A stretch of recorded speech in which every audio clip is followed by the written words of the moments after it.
Hi there, it's good to meet you all. So I'm Mark. I work as a lead architect at DealTrak, who provide a motor finance and insurance platform to car dealerships in the UK. I'm also a co-organizer of the Leeds PHP meetup, feel free to join us, and the PHP Yorkshire conference. So welcome to my talk on comparing database types. The reason I'm giving this talk is many developers have grown up using relational databases, particularly MySQL in the PHP world. And I'd like to give an overview of the alternatives that you might not have considered. I'll try my best to make this unopinionated, though of course my own experience has led me down to certain paths. So when considering future architecture, hopefully knowing the available options will help you choose the right tool for the job in hand.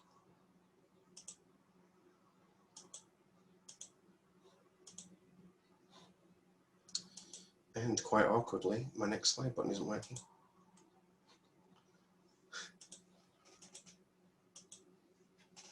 Please hold.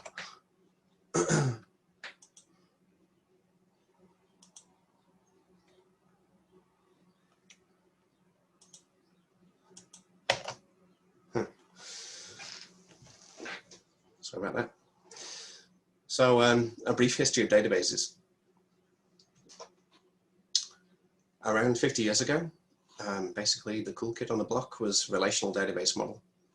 This was introduced in 1970 by a chap called Edgar Frank Codd, who was a researcher at IBM. His paper was called A Relational Model of Data for Large Shared Data Banks. Basically, then in 1976, a chap called Peter Chen, who was the father of the entity relationship modeling, proposed that the entity relationship model adopts the mode natural view that the real world consists of entities and relationships. So basically, he's the father of the entity relationship that we use today, and this is the basis of what we use. SQL was developed in the 1970s by IBM researchers Raymond Boyce and Donald Chamberlain, and it was originally called SQL, which may explain the confusion with how people are pronouncing it, and I always like to go with SQL. In 1986, it was adopted by ANSI and by ISO in 1987.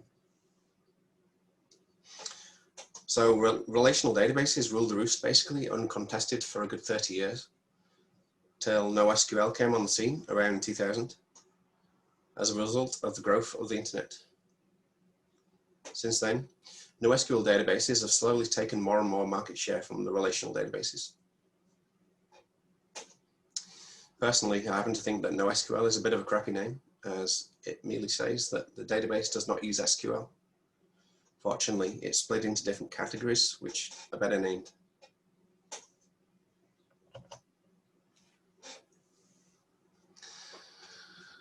What talk wouldn't be the same without a pie chart? So here's a nice pie chart, which basically demonstrates that even today, relational databases take up a large share of the market, with document databases being the second largest competitor. This is according to dbrankings.com. So this just proves that even though there are great options out there, relational databases still rule the roost, and they're not going anywhere anytime soon. There's even some databases in that pie chart that I've not heard of, such as native XML databases, and to be honest, they sound painful.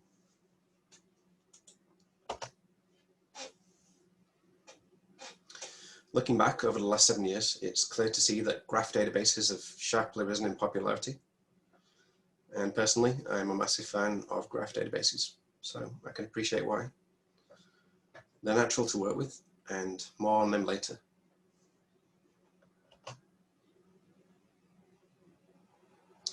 Recently, however, in the last few years, we've seen a massive trend in the popularity of time series databases, which I personally suspect is down to increased popularity of metric logging tools such as New Relic. So largely used in DevOps world for monitoring server performance.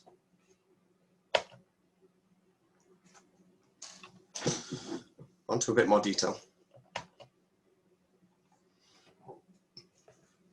So these are some of the main contenders for relational databases. I'm sure you'll have used one or more of them over the years. Personally, I'm quite biased towards MySQL, MariaDB, and PostgreSQL, as I've never really dipped my toes as much into the Microsoft world. And to be honest, I can't afford Oracle.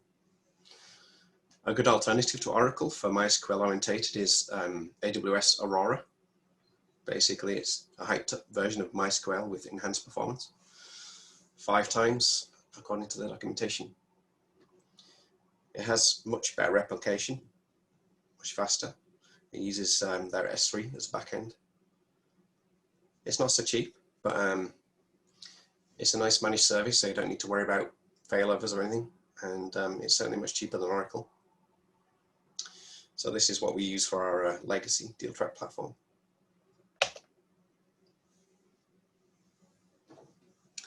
Some pros of relational databases. Primarily, it's just tried and tested technology. You know what you're getting, and generally what you're paying for, as companies are used to the billing model. SQL is very well known, and developers tend to already be familiar with it, which eases the training budget. There's an excellent range of well-established, well-tested drivers around for every possible language. And there's good support in frameworks and lots of tools. For example, Doctrine ORM, or Eloquent, if Laravel floats your boat. There's very good open source options, which is great for the wallet and in terms of licenses. Though of course, you'll always pay for your hosting. Some cons of relational databases. As relational databases favor efficiency of storage through normalization. So basically, back in the 1970s, disk space was really expensive, whereas today you tend to pay more for your CPU.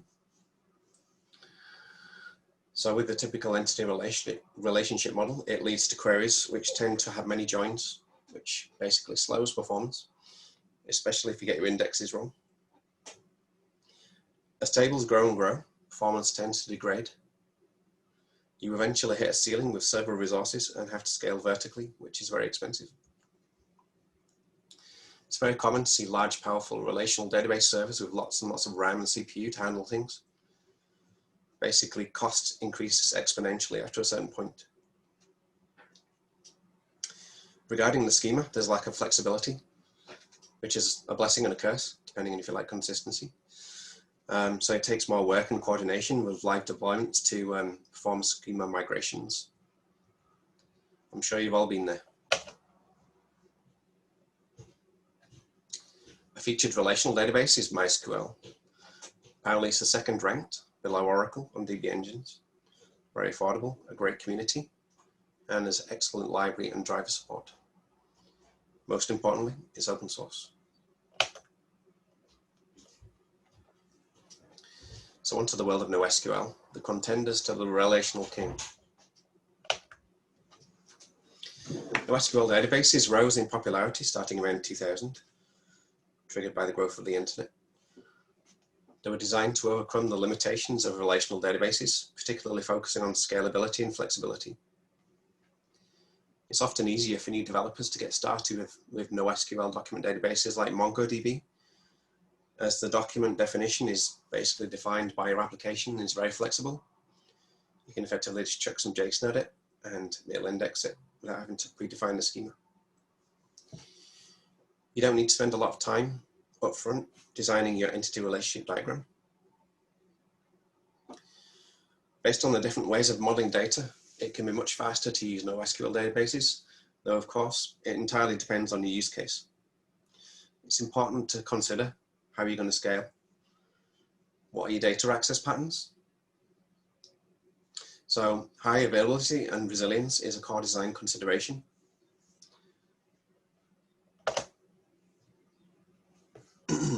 Some types of NoSQL database. We have document databases. So that's structured data stored in documents, often using JSON. We have key value, where data is stored in key value pairs. Graph databases, where data is stored in nodes with edges and properties. And then we have wide column databases, where related data is stored as a set of nested key value pairs in a single column. There will be more detail on these. An important factor to consider with NoSQL is CAP theorem, which basically describes to us that distributed data systems always offer a trade-off between consistency, availability, and partition tolerance. As you can see from the Venn diagram, certain DB engines favor certain factors. Consistency guarantees each node in the cluster responds with the most up-to-date data. Availability guarantees each node returns in immediate response, even if it's not the most recent data. So an example of that might be with Facebook. Sometimes you get notifications, sometimes they fluctuate when you think, why is that? Partition tolerance guarantees the system will continue to operate, even if one of the nodes in the cluster fails. So as NoSQL databases are spread over multiple servers, the data is distributed among partitions, and basically if one of those nodes fails, then it will keep going without any data loss.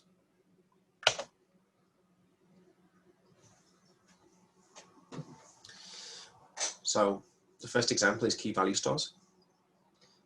Some of the more popular ones are featured here.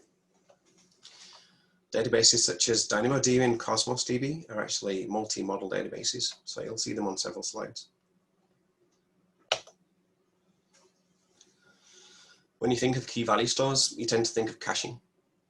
So they're extremely fast and they tend to store strings in memory without any structure, as opposed to other types of database which offer structured querying. They tend to offer data expiry, which is useful for ephemeral data such as sessions. They're basically excellent for caching, session stores, and the likes of e-commerce carts. They're essentially, as the name indicates, just a key and a value. You retrieve the key, you retrieve the value by the key in a basic query.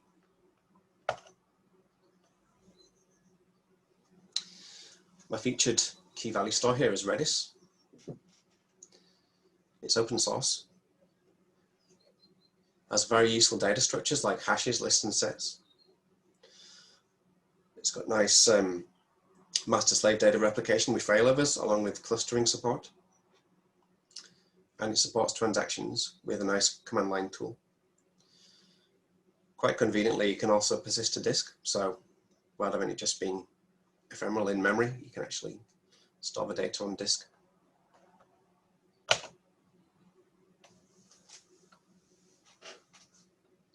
On to document databases. These are some of the more popular ones. And yet, again, you can treat DynamoDB as a document DB too, using a nested map. Document databases are great for their flexible storage and fast retrieval times. So you can just send a JSON document and store it without having to worry about defining the schema up front. This means they work very nicely with a typical object-oriented structure that you would use in your domain model without having to worry about normalization. The fact that all the data is together speeds up query times. Some implementations offer joins, like for example MongoDB, and some do not, like DynamoDB, as basically joins do not scale, though they can be useful. So it entirely depends on the use case. They're a subclass of the key value store.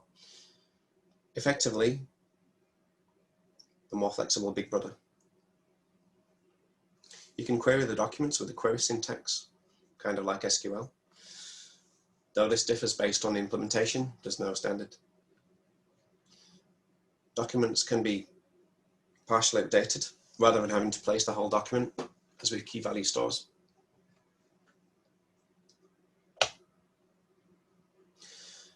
So my featured document DB is DynamoDB. DynamoDB has amazing performance and is extremely scalable, though arguably has a steeper learning curve, as they're more opinionated over the use of joins. Basically, there aren't any, meaning you need to work more on your data modeling.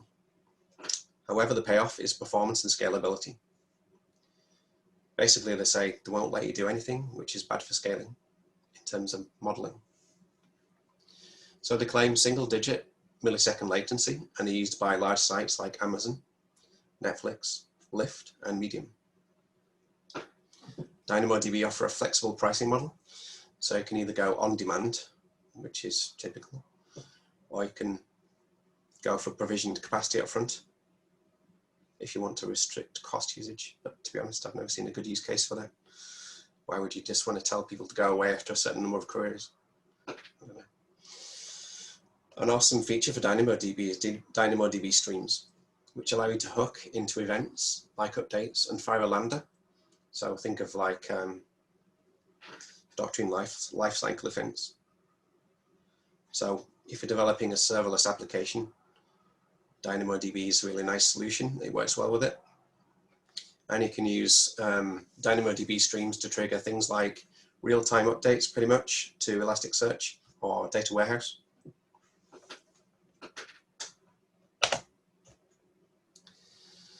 A great resource for learning DynamoDB is a chap called Alex Debris, and there's a link to his book. The DynamoDB guide is free, and there's a really good video link there.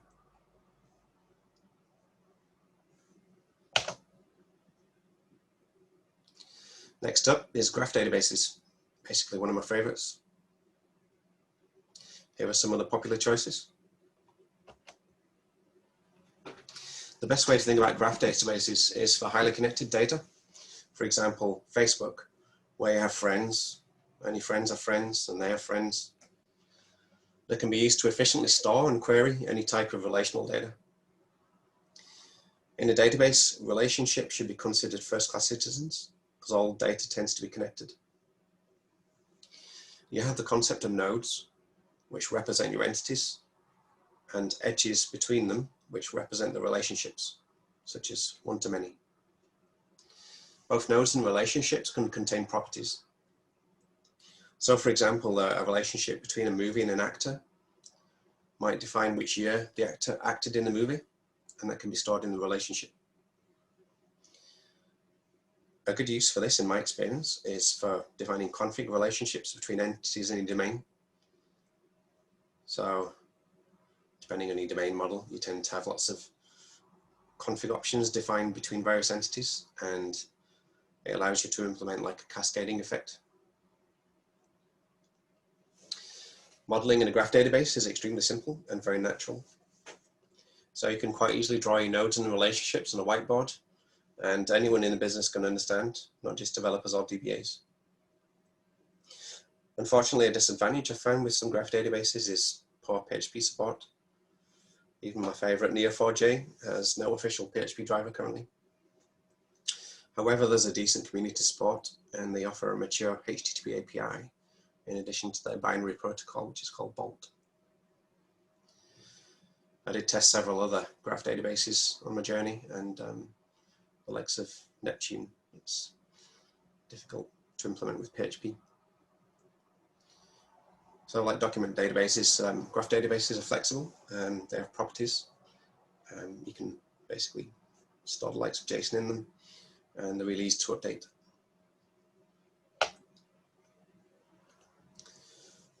This slide shows an example of how simple it is to model the data. So we have cities and relationships between things in the cities, and it's very easy to see from a business logic point of view.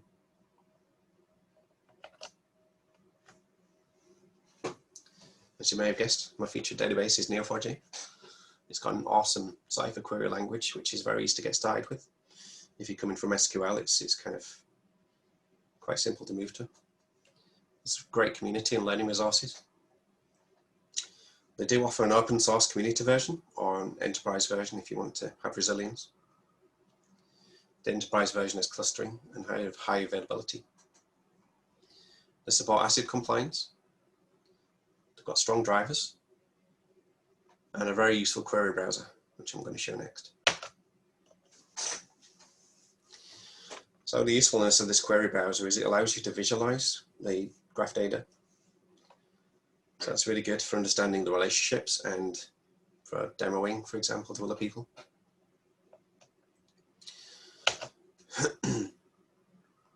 Next up are common family databases, also called wide column databases. And here are some popular choices.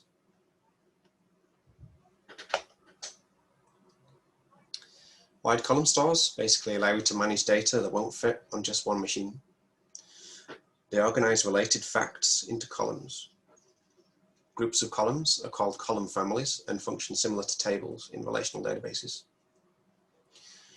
While a typical relational database stores facts in a row, a fact being something like a username or password for a user, wide column databases store these facts as columns, and each column can contain multiple groups. One single column in a wide column database can include information that would take up many rows in a conventional relational database.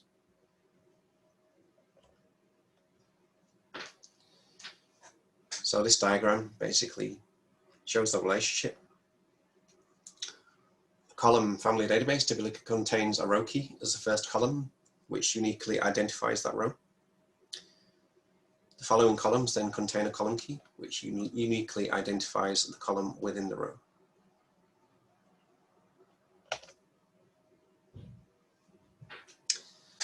Last but not least, we've got time series databases, and here are some popular choices. So time series databases are basically optimized for timestamped or time series data through associated pairs of time and value. So it's useful for things like Internet of Things, where you're monitoring lots of sensors. It can be used for monitoring the stock trading networks. It's used a lot in DevOps for monitoring servers. So tools like Grafana and New Relic and with Prometheus are basically using time series databases under the hood.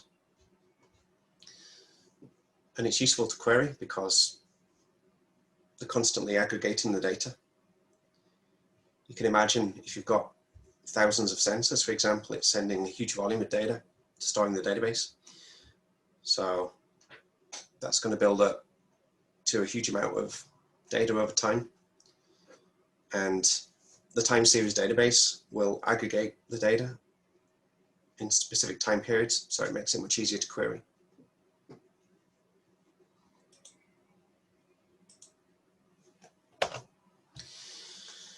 So that's an overview of all the options, and I hope when you're choosing your architecture in the future, it will give you some ideas.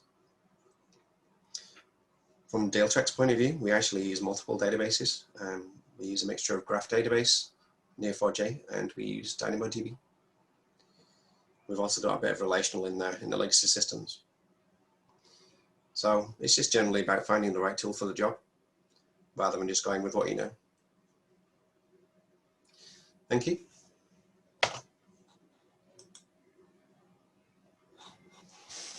Cool, thank you, Mark.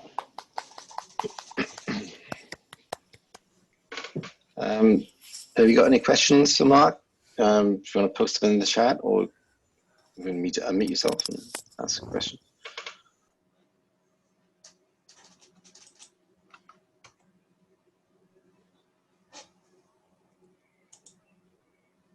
Okay, Steve, I'm sure you've got questions. You've been doing a lot of work with Neo4j recently, I've seen.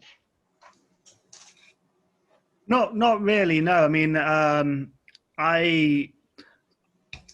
I found there was an issue with PHP support in graph databases. GraphAware abandoned their Neo4j driver, and I saw it as a challenge to build a driver myself. Recently, Mark and myself have been on a call with Neo4j about the update to the Bulk 4 protocol, which is going to be interesting, and I'm hoping to see wider support coming soon, to be honest. I mean, you use it quite intensely, Mark. I'm a bit of a hobbyist graph fan. So, you know, have you seen any performance differences between the HTTP API and the Bulk protocol yourself? That was an interesting outcome of the meeting we attended with Neo4j. I always assumed that the bulk protocol would be more performant. However, their engineers basically assured me that their HTTP API is of similar performance for most use cases. So effectively, I'll either collaborate with you or write my own HTTP driver for Neo4j, and I'm going to test that against the bulk driver and see for myself what the performance is like. So basically, we can't subscribe to one or the other without some evidence, I think. I've noticed someone else in the community has updated a forked version of the Grafana's Bolt library to support version 4 now. So it's good to see other people contributing. Definitely.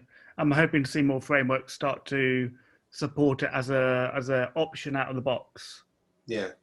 I mean, the long-term dream is to build something like Doctrine, I guess, which has support for multiple different graph databases and just kind of translates between them. Whereas if you change from Cypher to Gremlin, I believe it's called, which is used in other graph databases, then you're effectively going to have to rewrite some code. I'll take your lead on that one. It would take some time, I think. Hi guys, the chat is disabled, so if people have questions, they can't actually ask them. Okay, should be fixed. Thanks. Someone wants to give it a try.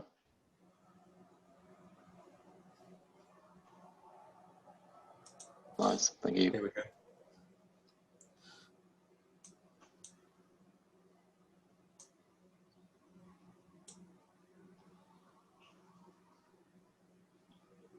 Okay, I'm not sure whether you can see the questions, Mark. There's a couple. So, Alex Miles, what sort of situations would you be reaching for an RDBMS solution rather than something else? I guess it's based on a lot of different factors. So if you've got a development team, for example, who are all trained currently on the ins and outs of SQL, and you don't want to go about training them all on a new product like a graph database, then the easiest solution is to go with SQL. It's kind of the safe bet. I think also there, Mark, graph databases really shine when there's a lot of relationships. Yeah. If you've got a relatively simplistic architecture in your data where the relations aren't expansive, you know, going for a graph database, you're not using it for the power. You're then using it because it's a cool graph database. Whereas MySQL database can still play a good part. If we go with something like MongoDB, that's really simple, I think, for new developers to get used to. And it allows you to get going quite quickly without having to learn SQL. You can just basically chuck JSON at it and create documents, and it's flexible to work with. It's easier to get going with than it is for DynamoDB, although arguably not as performant. No doubt people will debate that with me. So I think a lot of people are using relational databases because it's what we've used for years, and don't necessarily think about all the options. So this is why I wanted to do this talk, basically, just to give you ideas. I think relational databases will always be really useful for reporting purposes. So data warehouses, for example. Amazon's data warehouse product Redshift is actually based on Postgres, for example. So everything has its use case.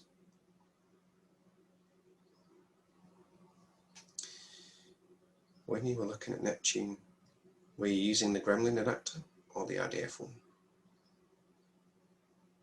I'm going to go with Gremlin.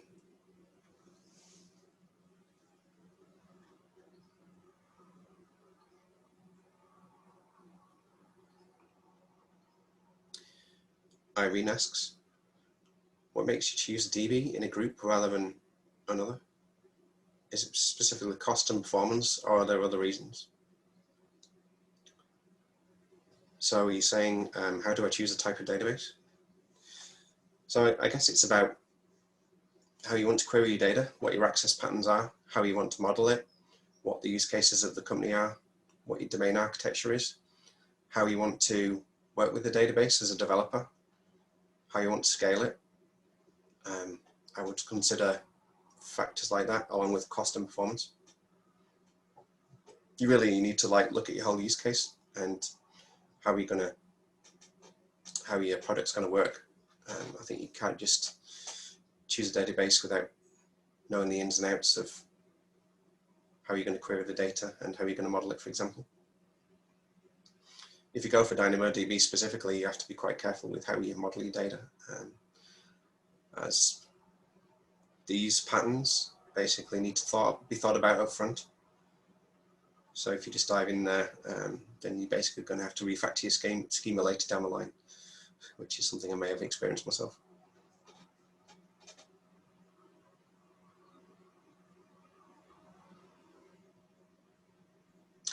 Hopefully that was a fair answer.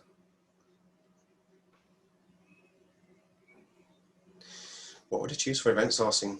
So we actually do event sourcing at DealTrak, and we store our events in DynamoDB, which seems to work fine.